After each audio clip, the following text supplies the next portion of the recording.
द्वादशों अध्याय देवी चरित्रों के पाठ का महात्म्य। मैं 3 नेत्रों वाली दुर्गा देवी का ध्यान करता हूँ। उनके श्री अंगों की प्रभा बिजली के समान है। वे सिंह के कंधे पर बैठी हुई भयंकर प्रतीत होती हैं। हाथों में तलवार और ढाल लिए अनेक कन्याएं उनकी सेवा में खड़ी हैं। वे अपने हाथों में चक्र, गदा, तलवार, ढाल, बाण, धनुष, पाश और तर्जनी मुद्रा धारण किए हुए हैं। उनका स्वरूप अग्निमय है तथा वे माथे पर चंद्रमा का मुकुट धारण करती हैं। देवी बोली, देवताओं, जो एकाग्रचित होकर प्रतिदिन इन स्तुतियों से मेरा स्तवन करेगा, उसकी सारी बाधा मैं निश्चय ही दूर कर दूंगी। जो मधु कैटभ का नाश, महिषासुर का वध तथा शुंभ निशुंभ के संहार के प्रसंग का पाठ करेंगे तथा अष्टमी, चतुर्दशी और नवमी को भी जो एकाग्रचित होकर भक्ति पूर्वक मेरे उत्तम महात्म्य का श्रवण करेंगे, उन्हें कोई पाप नहीं छू सकेगा। उन पर पाप जनित आपत्तियां भी नहीं आएंगी। उनके घर में कभी दरिद्रता नहीं होगी तथा उनको कभी प्रेमी जनों के बिछोह का कष्ट भी नहीं भोगना पड़ेगा।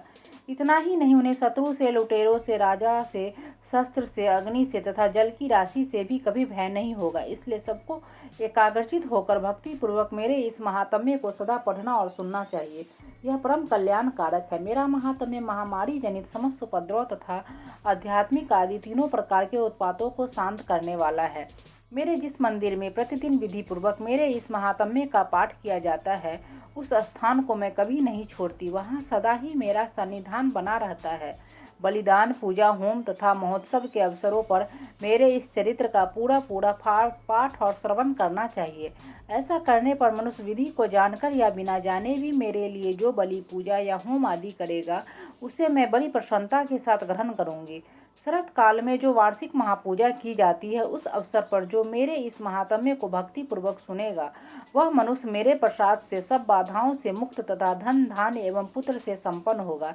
इसमें तनिक भी संदेह नहीं है। मेरे इस महात्म्य, मेरे प्रादुर्भाव की सुंदर कथाएं तथा युद्ध में किए हुए मेरे पराक्रम सुनने से मनुष्य निर्भय हो जाता है। मेरे महात्म्य का श्रवण करने वाले पुरुषों के शत्रु नष्ट हो जाते हैं, उन्हें कल्याण की प्राप्ति होती तथा उनका कुल आनंदित रहता है। सर्वत्र शांति, कर्म में बुरे स्वप्न दिखाई देने पर तथा ग्रह जनित भयंकर पीड़ा उपस्थित होने पर मेरा महात्म्य श्रवण करना चाहिए।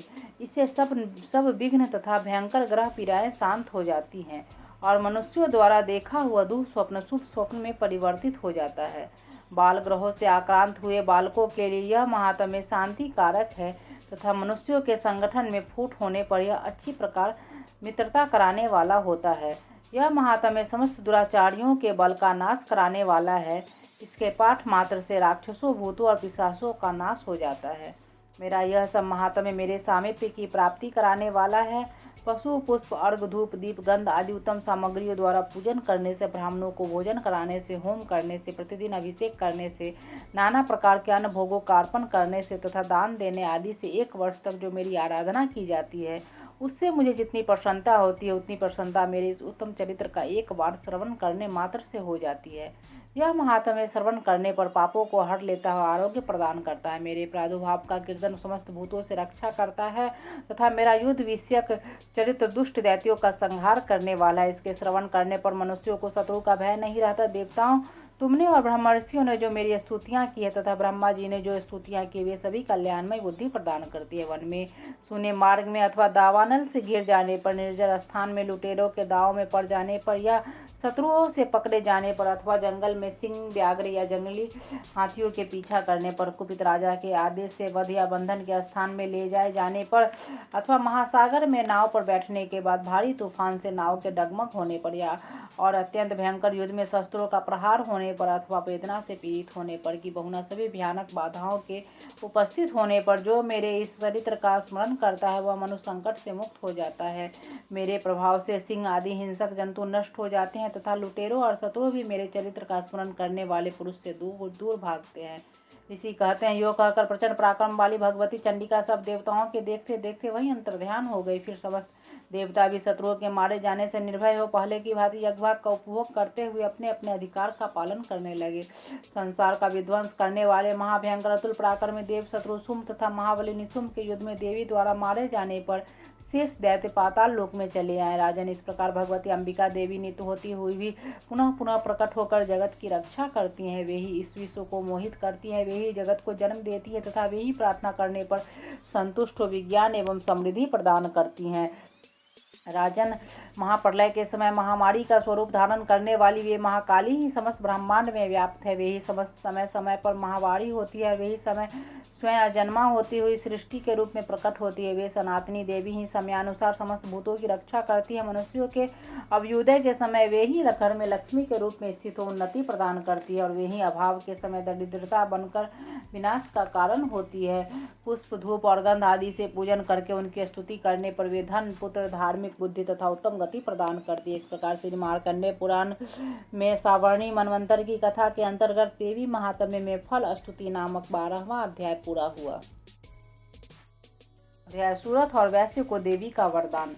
जो उदय काल के सूर्यमंडल की सी कांति धारण करने वाली हैं, जिनके 4 भुजाएं और 3 नेत्र हैं तथा जो अपने हाथों में पास, अंकुश, वर एवं अभय की मुद्रा धारण किए रहती हैं, उन शिवा देवी का मैं ध्यान करता हूँ। ऋषि कहते हैं, राजन, इस प्रकार मैंने तुमसे देवी के उत्तम महात्म्य का वर्णन किया।